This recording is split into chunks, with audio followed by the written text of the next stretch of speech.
जय श्री कृष्ण दोस्तों। यमुना जी के तट पर जहाँ कोकिलाएं तथा क्रीड़ा सुख विचारते हैं, गुंजा पुंज से विलासित देव पुष्प पारिजात आदि की कुंज में शंख सादृश्य सुंदर ग्रीवा से सुशोभित तथा एक दूसरे के गले में बाह डालकर चलने वाले प्रिया प्रियतम श्री राधा कृष्ण मेरे लिए मंगलमय हो। मैं अज्ञान रूपी रत्नोधि से अंधा हो रहा था, जिन्होंने ज्ञान रूपी अंजन की शलाका से मेरी आंखें खोल दी है, उन गुरुदेव को मेरा नमस्कार है। श्री नारद जी कहते हैं, राजन, एक समय की बात है, ब्रज में विविध उपद्रव होते देख नंदराज ने अपने सहायक नंदो, उपनंदो, वृषभानुवरों तथा अन्य बड़े बूढ़े गोपों को बुलाकर सभा में उनसे कहा। नंद बोले, गोपगण, महावन में तो बहुत से उत्पात हो रहे हैं, बताइए हम लोगों को इस समय क्या करना चाहिए।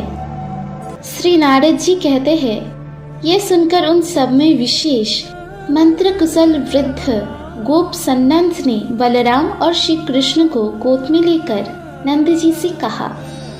सन्नंद बोले, मेरे विचार से तो हमें अपने समस्त परिकरों के साथ यहाँ से उठ चलना चाहिए और किसी दूसरे ऐसे स्थान में जाकर डोरा डालना चाहिए जहाँ उत्पात की संभावना ना हो।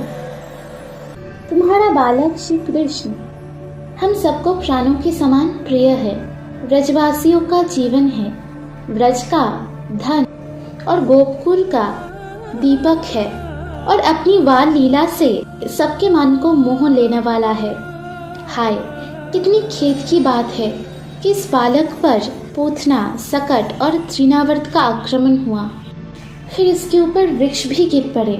इन सब संकटों से ये किसी प्रकार बचा है।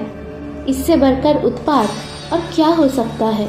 इसीलिए हम लोग अपने बालकों के साथ वृंदावन में चले और जब उत्पात शांत हो जाए तब फिर यहाँ आए। नंद ने पूछा, बुद्धिमानों में श्रेष्ठ सन्नंद जी, इस व्रज से वृंदावन कितनी दूर है? वह वन कितनी कोसों में फैला हुआ है?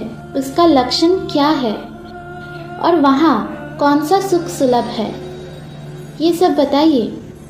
सन्नंद बोले, बरहिस्पत से ईशान कोण, यदुपुर से दक्षिण और सोनपुर से पश्चिम की भूमि को मथुर मंडल कहते हैं।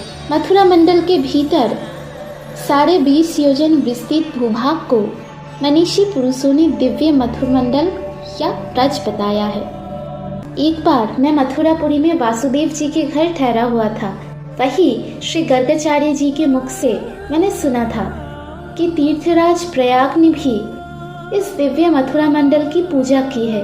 ये तो मथुरा मंडल में बहुत सा वन है, उन सब में श्रेष्ठ वृंदावन नामक वन है, जो परिपूर्णतम भगवान के मन को हरण करने वाला लीला क्रीड़ा स्थल है। वैकुंठ से बढ़कर दूसरा कोई लोक ना तो हुआ है और ना आगे होगा।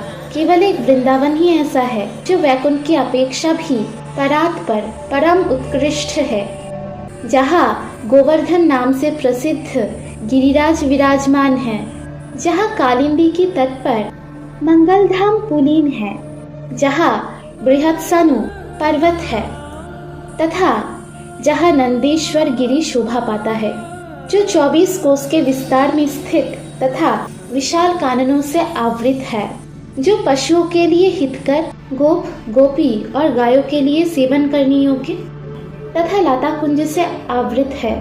उस मनोहर वन को वृंदावन के नाम से स्मरण किया जाता है। बाकी की कथा सुनिए अगली पार्ट में। राधे राधे।